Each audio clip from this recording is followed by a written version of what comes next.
Hello everyone, चलिए शुरू करते हैं आज अपना राजभाषा की सीरीज का अगला प्रकरण, जो कि है प्रथम राजभाषा आयोग तथा संसदीय समिति।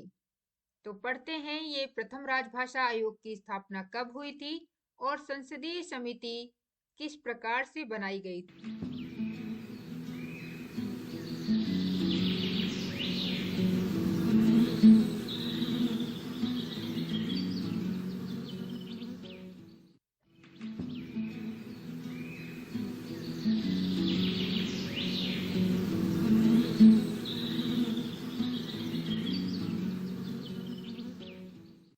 अगर अभी तक आपने आई एग्जाम भी चैनल को सब्सक्राइब नहीं किया तो इसको सब्सक्राइब करें और बेल आइकन भी दबाएं, जिससे आपको सही समय पर सही नोटिफिकेशन मिल सके।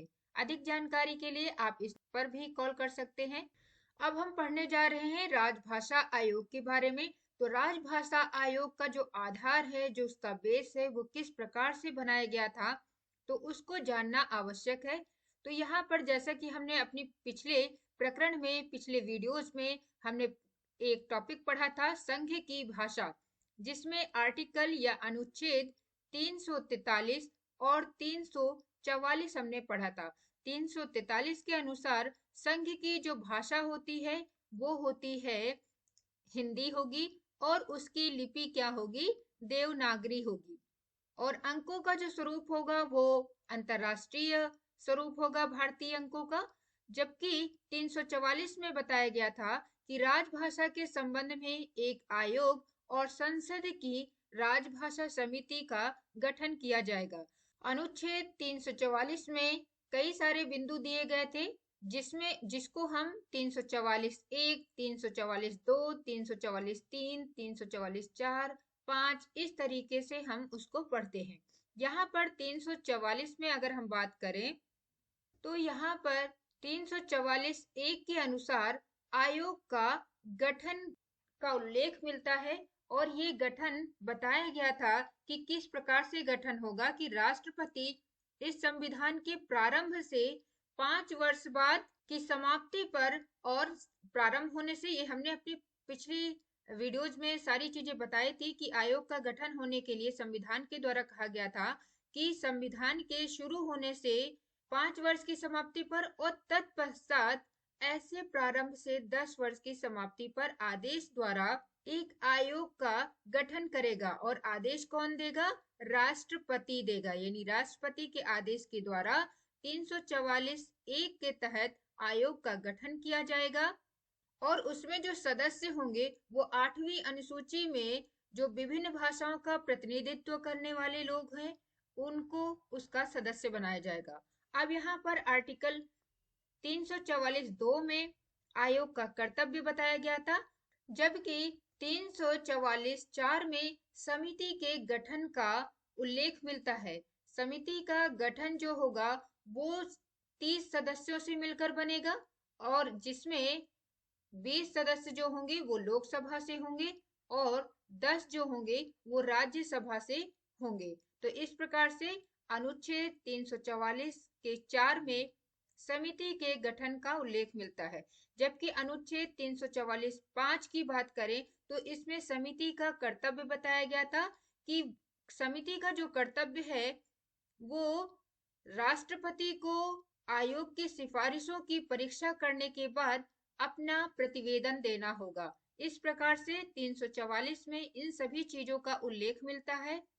जबकि अनुच्छेद 344 के 6 में राष्ट्रपति के निर्देश दिए गए हैं। इस प्रकार से अनुच्छेद 344 में कई खंड हैं, और उसमें आयोग का गठन, आयोग का कर्तव्य, समिति का गठन, उसके कर्तव्य और राष्ट्रपति के निर्देश, यानी आयोग और समिति के कर्तव्य के बाद जो प्रतिवेदन प्राप्त होता है, उसके बाद राष्ट्रपति जो निर्देश देते हैं उसके बारे में 344(6) में इसका उल्लेख मिलता है।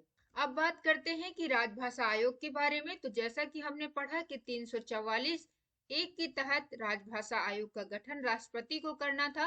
1955 में राष्ट्रपति ने संविधान के प्रावधानों के अनुसार इस आयोग की स्थापना किया, और आयोग के प्रथम अध्यक्ष जो थे वो थे बीजी खेर। ये उस तत्कालीन राष्ट्रपति थे डॉक्टर राजेंद्र प्रसाद, और जो आयोग की अध्यक्षता जिसने किया था उनका नाम था बीजी खेर। इस आयोग ने राजभाषा के प्रयोग के बारे में जो सुझाव दिए थे वो इस प्रकार से हैं, जैसे उन्होंने बताया। पारिभाषिक शब्दावली निर्माण की गति तीव्र होनी चाहिए। अंतरराष्ट्रीय शब्दावली को थोड़े हेरफेर के साथ स्वीकार कर लेना चाहिए।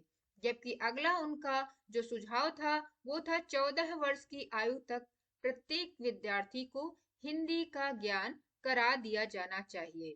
उनके अनुसार 14 वर्ष तक की आयु के सभी बच्चों को हिंदी का ज्ञान होना चाहिए।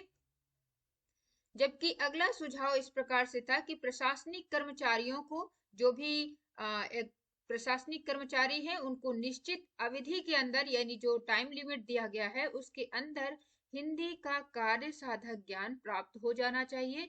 साथ ही पुरस्कार और दंड की व्यवस्था की जानी चाहिए, यानी जो अच्छा कार्य साधक हिंदी का ज्ञान करेगा उसको पुरस्कार भी समय समय पर दिया जाना चाहिए, और अगर किसी ने लापरवाही किया तो उसे दंड की व्यवस्था भी की जानी चाहिए।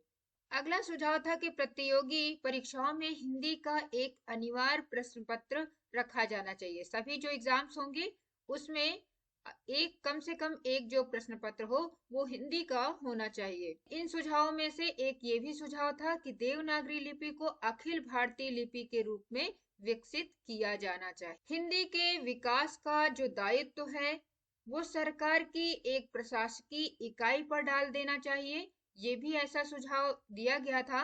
और भारत की भाषाओं में निकटता लाने के प्रयास करने चाहिए। भारत में अनेक भाषाएं हैं, जैसे कि 8वीं अनुसूची में भी हमारी अब 22 भाषाएं हैं, उस समय ये 14 भाषाएं थी।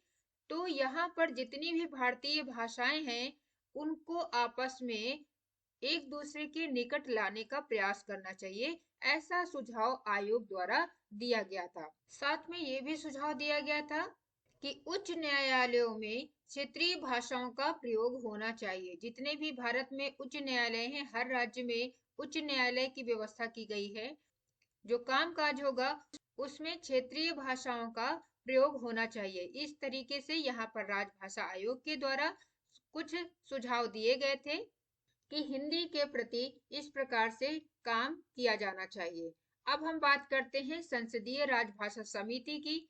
इसी अनुच्छेद यानी 344 में 4 में बताया गया था कि संसदीय समिति की भी व्यवस्था की जाएगी, और ये जो आयोग ने जितनी सिफारिशें दी हैं उनके अनुसार उसकी समीक्षा करने के बाद वह अपना प्रतिवेदन राष्ट्रपति को देगा।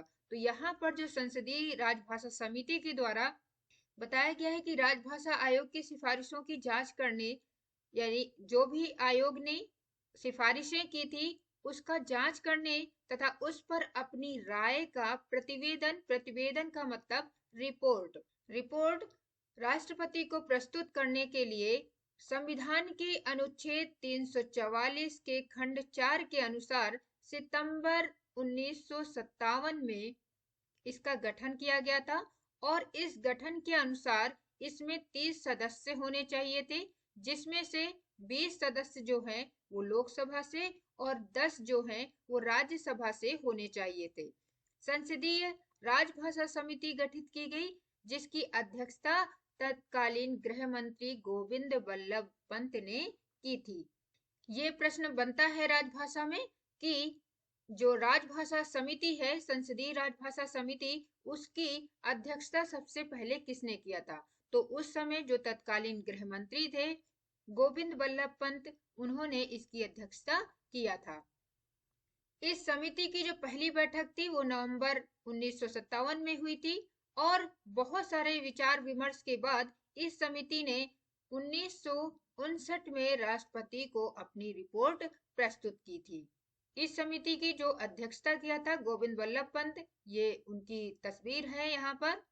अब इस समिति की जो सिफारिशें थी वो इस प्रकार से थी। पहले तो आयोग ने अपनी सिफारिशें हिंदी को लेकर किया था, फिर उसकी जांच करने के बाद जो संसदीय समिति की सिफारिशें थी वो इस प्रकार से थी कि जब तक कर्मचारी और अधिकारी हिंदी का कार्य साधक ज्ञान प्राप्त ना कर ले तब तक वे अंग्रेजी में ही कार्य करते रहे। आयोग में बताया गया था कि वहां पर कार्य साधक ज्ञान करवाना चाहिए, और यहाँ पर कहा जब तक कार्य साधक ज्ञान प्राप्त ना हो जाए हिंदी का, तब तक वो अंग्रेजी में कार्य करते रहे।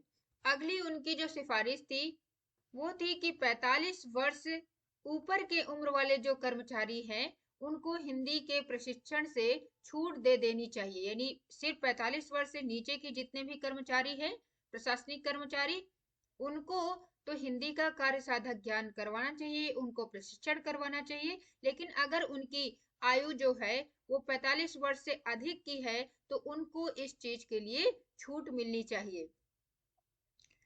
अगली जो सिफारिश थी उनकी समिति के द्वारा वो थी उच्च न्यायालयों के निर्णयों, आदेशों आदि को अंग्रेजी में ही रखना चाहिए। अभी हमने देखा था कि आयोग ने कहा कि जितने भी उच्च न्यायालय हैं उसमें जो कामकाज है वो क्षेत्रीय भाषा में होना चाहिए, जबकि संसदीय समिति की जो सिफारिश थी वो थी कि उच्च न्यायालयों के जो निर्णय हैं, आदेश हैं, उनको अंग्रेजी में ही रखना चाहिए।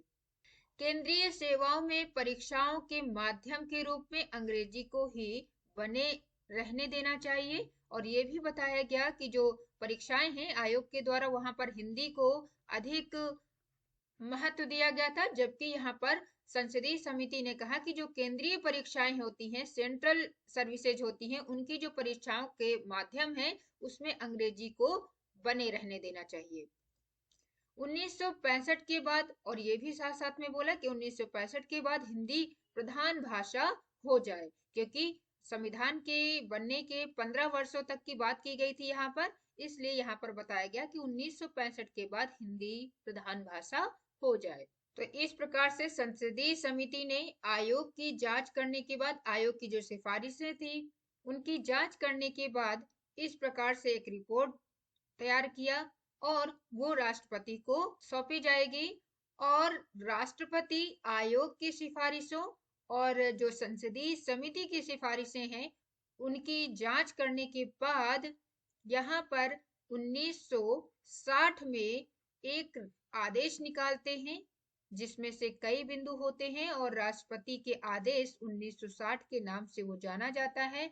और अगले जो प्रकरण में हम 1960 में जो राष्ट्रपति के आदेश था उसके बारे में सीखेंगे कि उन्होंने आयोग और समिति की सिफारिशों के बाद किस प्रकार के निर्देश वहां पर या आदेश जारी किया था।